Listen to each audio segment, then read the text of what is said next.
Hello दोस्तों, नमस्कार, welcome, स्वागत है आप सभी का। बात करने वाले हैं हम लोग 6 अक्टूबर से बनने वाली सभी महत्वपूर्ण करंट अफेयर्स के बारे में जो आपके एग्जाम के लिए बहुत ही महत्वपूर्ण है। तो दोस्तों, वीडियो को शुरू से लेकर अंत तक जरूर देखिएगा और वीडियो में पूछे गए प्रश्नों के जवाब कमेंट बॉक्स में जरूर दीजिएगा। तो आइए बिना समय खराब किए स्टार्ट करते हैं पहले सवाल से। पहला सवाल हमारे सामने आ चुका है। विश्व शिक्षक दिवस विश्व स्तर पर कब मनाया जाता है? वर्ल्ड टीचर डे आप कब मनाते हैं? 2 अक्टूबर, 3 अक्टूबर, 4 अक्टूबर या फिर 5 अक्टूबर? तो सही जवाब की बात करेंगे तो ऑप्शन नंबर डी हमारा सही जवाब हो जाएगा, यानी कि 5 अक्टूबर। विश्व शिक्षक दिवस, जिसे अंतर्राष्ट्रीय शिक्षक दिवस के रूप में भी जाना जाता है, 1994 से प्रतिवर्ष 5 अक्टूबर को मनाया जाता है। बात करें नेशनल टीचर डे की, तो राष्ट्रीय शिक्षक दिवस हम लोग 5 सितंबर को मनाते हैं। आप सभी को कमेंट बॉक्स में जवाब जरूर देना है कि राष्ट्रीय शिक्षक दिवस किसके लिए मनाया जाता है। सवाल नंबर 2 की बात करें, और ये इस बार का बहुत इंपॉर्टेंट क्वेश्चन बन सकता है आपके किसी भी एग्जाम के लिए, याद रखिएगा। चिकित्सा के लिए 2021 के नोबेल पुरस्कार की विजेता का नाम क्या है? हार्वे जे अल्टर और Michael W young, William Campbell और एडवर्ड मोजर, डेविड जूलियस और अर्डेम पेटापाउटियन, मारियो कैपेची और रिचर्ड एक्सल। तो अगर 2 नंबर के सही जवाब की बात करेंगे तो ऑप्शन नंबर सी सही हो जाएगा। ये आपको दिखाई पड़ रहे होंगे, डेविड जूलियस और अर्डेम पोटापाउटियन। इसे याद रखिएगा, इंपॉर्टेंट सवाल बन सकता है। अब बात कर लेते हैं, तो ये अमेरिकी वैज्ञानिक है। सबसे पहली बात तो याद रखिएगा, डेविड जूलियस और अर्डेम। इन्हें संयुक्त रूप से 4 अक्टूबर 2021 को चिकित्सा के लिए नोबेल पुरस्कार से नवाजा गया है। अब बात करें तो उत्कृष्ट योगदान के लिए शांति क्षेत्र में साहित्य, भौतिकी, रसायन, चिकित्सा के क्षेत्र में यह पुरस्कार दिया जाता है अल्फ्रेड नोबेल जी की याद में, जिन्होंने डायनामाइट की खोज की थी। स्वीडन देश के द्वारा 5 क्षेत्रों में इसे दिया जाता है, जबकि एक शांति के क्षेत्र का नोबेल नॉर्वे देता है। याद रखिएगा, स्वीडिश रॉयल एकेडमी इसके लिए जानी जाती है। 1901 में प्रथम बार इसे दिया गया था। अब बात कर लेते हैं सवाल नंबर 3 की। डूरंड कप 2021 किस टीम ने जीता है? इंपॉर्टेंट सवाल है, याद रखिएगा। डूरंड कप 2021 किस टीम ने जीता? FC Bengaluru, FC army red, FC Goa, FC Mohammedan. 3 number का हमारा सही जवाब हो जाएगा ऑप्शन नंबर सी, यानी कि FC गोवा। FC गोवा ने 3 अक्टूबर 2021 को कोलकाता के विवेकानंद युवा भारती क्रीरंगन में आयोजित फाइनल में मोहम्मडन स्पोर्टिंग को हराकर अपना पहला डूरंड कप फुटबॉल 1-0 से जीत लिया। डूरंड फुटबॉल टूर्नामेंट, जिसे डूरंड कप के नाम से जाना जाता है, की शुरुआत सर मॉर्टिमर डूरंड ने 1888 में शिमला में की थी। अब बात कर लेते हैं गोवा ने। तो गोवा की स्थापना की बात करें तो 30 मई 1987 में इसकी स्थापना हुई थी, जबकि इसे आज़ादी 1961 में पुर्तगालियों से मिली थी। इसे याद रखिएगा। राजधानी यहाँ की पणजी है, पंजिम। जिले यहाँ पर 2 हैं। राज्यपाल यहाँ के PS श्रीधरन है। मुख्यमंत्री प्रमोद सावंत भाजपा के हैं। राज्यसभा की 1 सीट और लोकसभा की यहाँ पर 2 सीटें हैं। आप सभी को कमेंट बॉक्स में जवाब जरूर देना है कि गोवा में अभी हाल ही में जल से रिलेटेड कौन सी योजना आई है। चलिए अब सवाल नंबर 4 की बात कर लेते हैं। तो योशिहिदे सुगा की जगह लेने के लिए जापान के नए प्रधानमंत्री के रूप में किसे नियुक्त किया गया है? सुगा जी की जगह पर कौन आया है? फूमियो किशिदा, ताकू यामामोटो, तोशिहिरो निकाई या नोबुओ किशी। 4 नंबर का सही जवाब हो जाएगा option number A, Fumio Kishida. अब बात कर लेते हैं महत्वपूर्ण बिंदु की। 4 अक्टूबर 2021 को जापान की संसद ने पूर्व विदेश मंत्री फूमियो किशिदा को देश का नया प्रधानमंत्री बनाने के लिए वोट दिया है। 64 वर्षीय किशिदा को देश के 100वें प्रधानमंत्री के रूप में शपथ दिलाई जाएगी। ये भी बात आपको याद रखनी है। अब जापान की बात करें तो जापान की राजधानी और सबसे बड़ा नगर है टोक्यो। मुद्रा यहाँ की है जापानी येन। सम्राट यहाँ के नारुहितो जी हुए, याद रखिएगा। विधानमंडल राष्ट्रीय डायट के नाम से, उच्च सदन को हाउस ऑफ काउंसिलर्स और निम्न सदन को प्रतिनिधि सभा यानी कि रिप्रेजेंटेटिव कहा जाता है। उम्मीद करते हैं जानकारी आपको पसंद आई होगी। अब बात करते हैं सवाल नंबर 5 की। तो वर्ल्ड एक्सपो 2020 का आयोजन दुबई में किया गया है। एक्सपो का विषय क्या था? संस्कृति और शिक्षा, connecting minds creating the future, live green live better या building the world of tomorrow. सवाल नंबर 5 की बात करें तो सही जवाब हो जाएगा ऑप्शन नंबर बी, यानी कि connecting minds creating the future. इसे याद रखिएगा। वर्ल्ड एक्सपो 2020 का आयोजन दुबई में संयुक्त अरब अमीरात में 1 अक्टूबर 2021 से 31 मार्च 2022 तक किया गया है। अब इसे याद रखिएगा। दुबई एक्सपो 2020 का मुख्य विषय connecting minds creating the future है। यूएई की बात करें, राजधानी अबू धाबी, सबसे बड़ा नगर दुबई, मुद्रा यूएई दिरहम, राष्ट्रपति खलीफा बिन जायद अल नाहयान, प्रधानमंत्री मोहम्मद बिन राशिद अल मकतूम। तो ये जानकारी भी आपको याद रखनी है। सवाल नंबर 6 की बात कर लेते हैं। अब ये भी इंपॉर्टेंट क्वेश्चन है। क्रिप्टो करेंसी पर एक report global financial stability report जारी की गई है।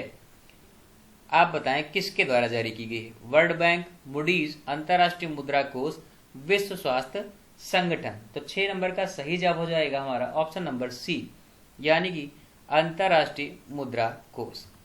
अंतर्राष्ट्रीय संस्थान आईएमएफ ने हाल ही में क्रिप्टो करेंसी पर एक report global financial stability report जारी की है। आईएमएफ की बात कर लें तो इसका हेडक्वार्टर पड़ता है वाशिंगटन डीसी यूएसए में। जुलाई 1944 में इसकी स्थापना हुई। प्रबंध निदेशक क्रिस्टियाना जॉर्जिवा हैं यूरोपीय संघ के। अब याद रखिएगा इस सवाल को। चलिए बात बढ़ते हैं, सवाल नंबर 7 की करते हैं।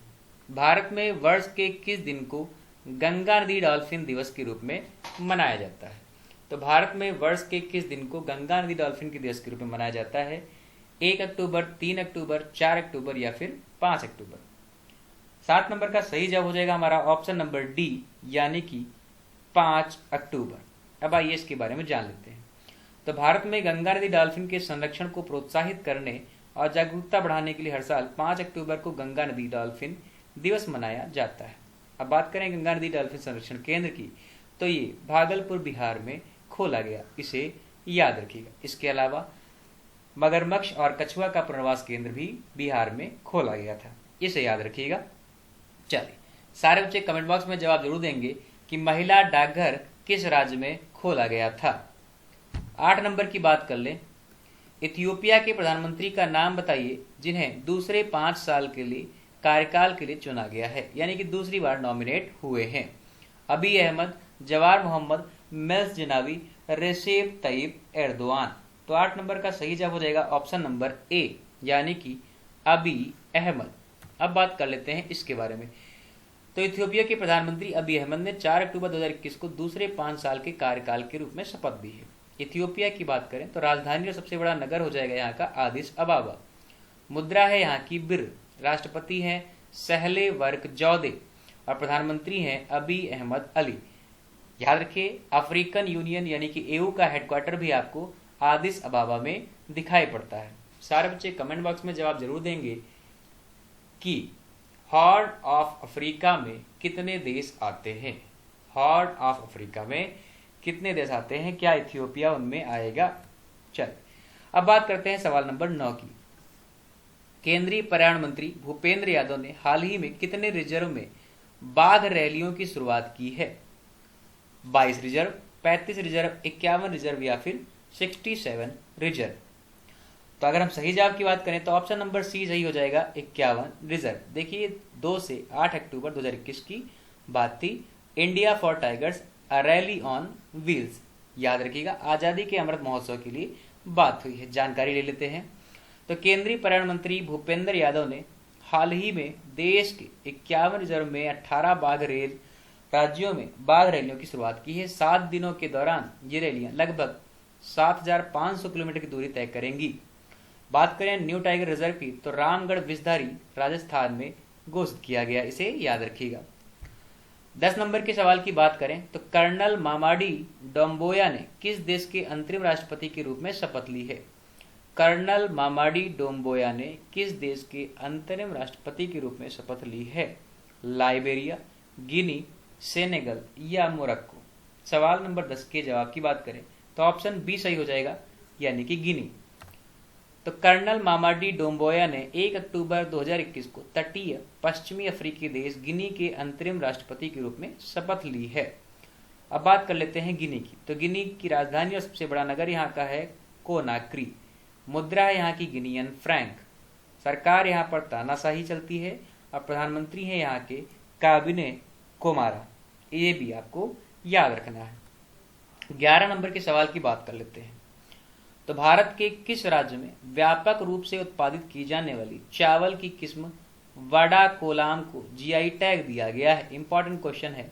वाडा कोलाम को जीआई टैग दिया गया, ये कहाँ का है? बिहार, झारखंड, महाराष्ट्र या फिर केरल? तो सही जवाब की बात करेंगे 11 नंबर का हो जाएगा ऑप्शन नंबर सी, यानी कि महाराष्ट्र। भारत के महाराष्ट्र राज्य के पालघर जिले के वाडा में व्यापक रूप से उत्पादित की जाने वाली चावल की किस्म वाडा कोलम को जीआई टैग दिया गया है।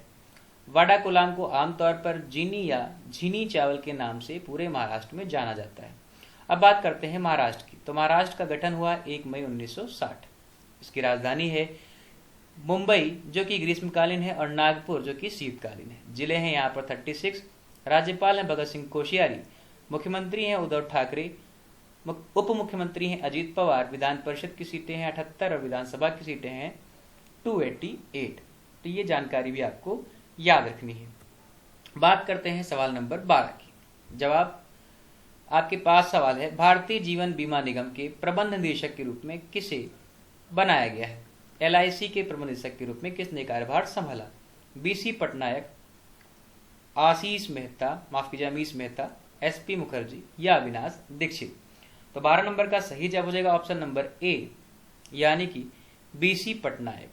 अब आइए इनके बारे में जान लेते हैं। बीसी पटनायक ने एलआईसी के प्रबंध निदेशक के रूप में कार्यभार संभाला है। वह मार्च 1986 में एलआईसी ऑफ इंडिया में प्रत्यक्ष भर्ती अधिकारी के रूप में शामिल हुए थे। अब बात करें एलआईसी की, तो एलआईसी की संस्थापक भारत सरकार के द्वारा आई है। स्थापना 1 सितंबर 1956 को हुई।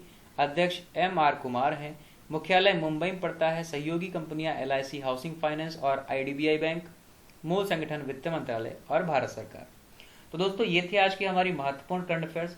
उम्मीद करते हैं आपको हमारी करंट पसंद आ रही होगी, हमारा वीडियो, हमारा कंटेंट आपको अच्छा लग रहा होगा।